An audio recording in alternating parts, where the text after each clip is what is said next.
We're just under an hour away from kicking off this momentous occasion.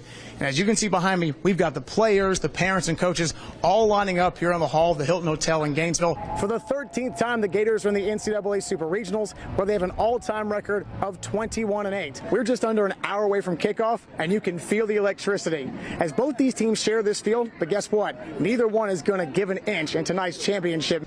Either way, it's going to be a wonderful night. Kev, can't wait to see you down here later and celebrate the accomplishments from all these athletes on and off the athletic arena. Now, Hunter Barco is going to get the start on the bump tonight. He had the best record of any starter last season at 10-3. Reporting live from Florida Ballpark, Chris Pinson, TV 20 Sports.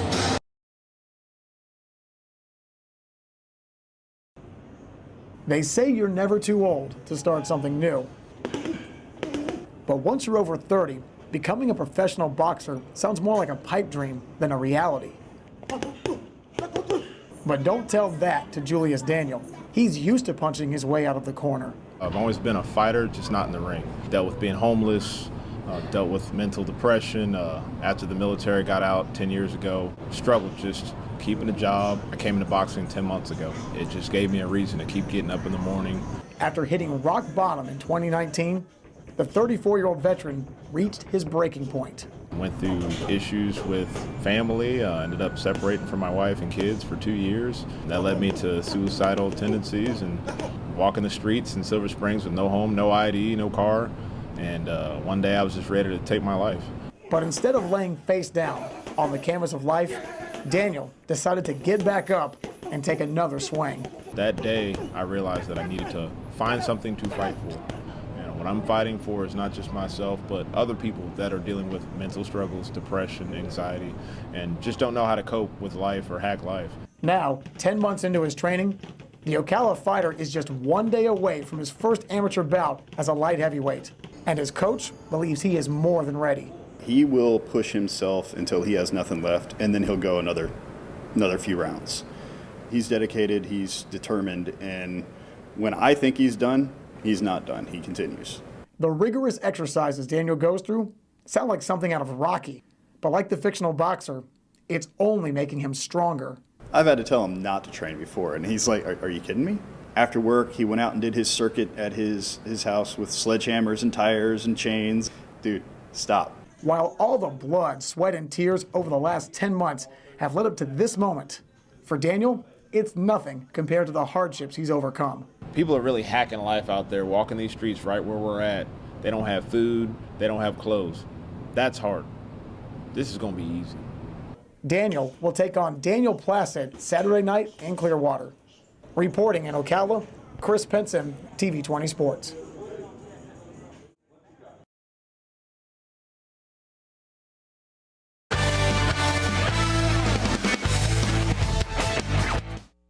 After watching Vandy and Florida combine to score 37 runs in 2 games, I thought we might need an abacus to calculate the series finale. But surprisingly, you only needed 2 hands to count Sunday's outcome. Chris McKelvin and the Commodores trying to avoid a 2-game losing streak for the first time all season. But the Gators had other plans. Bottom 1, Florida already up 1-zip. Kirby McMullen singles to left, and that brings home Chris Armstrong for his 4th RBI of the series. The lead extends to 2. Bottom 3, Gators now ahead 2-1. Sterling Thompson's going to single into center with the bases loaded, but that brings home Judd Fabian and Nathan Hickey. Make it 4-1, orange and blue. In the 4th, Jacob Young tacks on another insurance run with this ground out to short, but the Gators wouldn't really need more than that.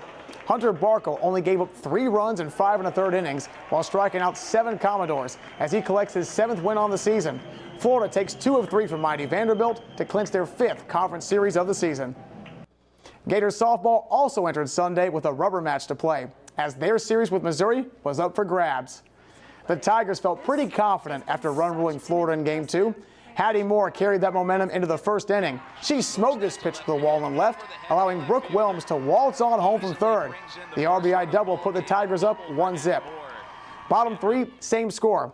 Jenna Laird didn't make a peep all series until this swing, but she says, "Don't take my silence for weakness." The solo homer increases the lead to 2-0. Now top 7. Gators still trail 2-0, and for the 2nd straight day, Hannah Adams breaks out the long-range missile. Her 8th homer of the season is a 3-run blast to put the girls from Gainesville in front 3-2. Bottom of the frame, Tigers 2 on, 2 out, but that's as far as they'd advance. Katie Chronister induces the ground out as Florida pulls off its second come-from-behind win of the weekend to clinch their 7th consecutive conference series. With the NFL draft in the rearview mirror, it's time to look ahead to the upcoming season and predict which Gators will make the biggest impact. Of the 8 players drafted, I think a lot of people would say the obvious choice is Kyle Pitts. Atlanta took the stud tight end with the 4th overall pick for a reason. They know his size, skills, and intangibles will give defensive coordinators nightmares all season. Even though he joins a receiving core that features Calvin Ridley, Julio Jones, and veteran tight end Hayden Hurst, I expect Pitts to quickly become a focal point of the offense. Second in line is the human joystick, Kadarius Toney. Despite last season being the only year he started for Florida, Toney proved he can go the distance on any play. While he also walks into a crowded locker room, the Giants need him to become a menace in the slot to open the field for Daniel Jones. Toney's quickest route to making his mark will be showcasing his athleticism on special teams. He only returned 1 punt for a touchdown in 2020, but his lightning-in-a-bottle ability is a true game changer. Now, if you ask me, the Gator who will make the biggest impact will be Evan McPherson. He was the first kicker taken in the draft for a reason. McPherson proved he can consistently make kicks from 50-plus yards with ease. And in the NFL, those are pretty much standard protocol. Cincinnati ranked 21st in the league in field goals made last season. So something tells me McPherson has a legit shot to make a name for himself. This week's Pinson's Perspective is a friendly reminder that no matter where life takes you or how much money you acquire, never forget where you came from and always give back. Because that's exactly what Najee Harris did this week. Thursday night, the Crimson Tide running back saw his dream come true when he was selected by the Pittsburgh Steelers in the first round of the NFL draft. But I'm sure you already knew that. But what you may not know is earlier that day, on the most important day of his life, Harris went back to the homeless shelter that he stayed in as a child and celebrated his foregone success with staff and residents. You see, the Greater Richmond Interfaith Program allowed Harris and his family a safe harbor while his parents were down on their luck many years ago, something the newest Steeler never forgot. He toured the facility, bought the shelter food, and thanked them for all their help. So remember, you can have the Midas touch or all of King Solomon's gold, but you can't buy class. Never forget who you are and where you came from. Chris Pinson, TV 20 Sports.